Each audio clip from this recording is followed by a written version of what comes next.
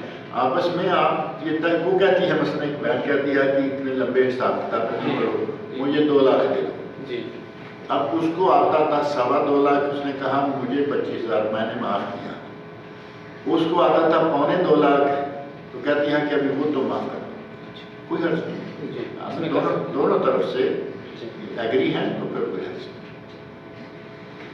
لیکن ڈرا دھمکا کے ایگری نہ کیا، نہیں یعنی ایک شکل یہ ہوتی ہے کہ انڈر پریشر کر کے، الحمدللہ ہماری ساری بہنیں میں وہ آپ کی نہیں بات کر رہا، کسی کو انڈر پریشر کر کے آپ کوئی چیز منوائیں گے تو دنیا میں تو منوا لیں گے، اللہ کے سامنے کیا ہے۔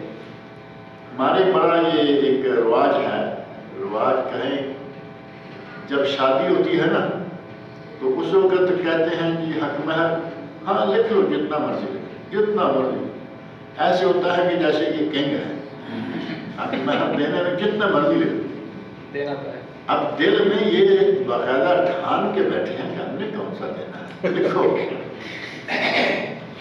جب کہ نبی صلی اللہ علیہ وسلم آیا کہ نکاح کے وقت جو شرطیں کی جائیں یہ پوری کرنے کی سب سے زیادہ اہلیت رکھتی ہے کہ یہ حلال و حرام کا مسئلہ ہے کہ میاں بیوی کا جو تعلق ہے، اب جو چاہے لکھو لکھ لیا، کل پرسوں ہوش آیا وہ تو ہم تو اتنا حق میں لکھا، اب یہ چارہ شروع ہو گیا کہ اس کو معاف کیسے کریں۔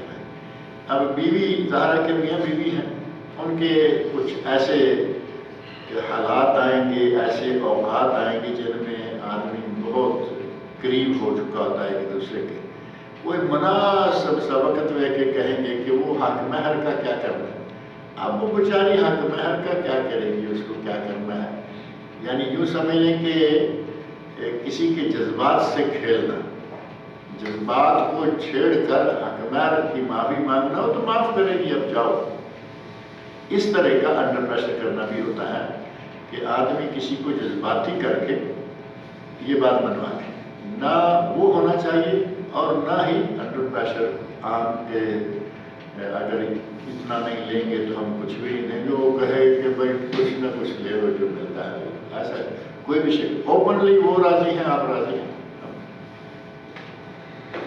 اللہ تعالیٰ مجھے اور آپ سب کو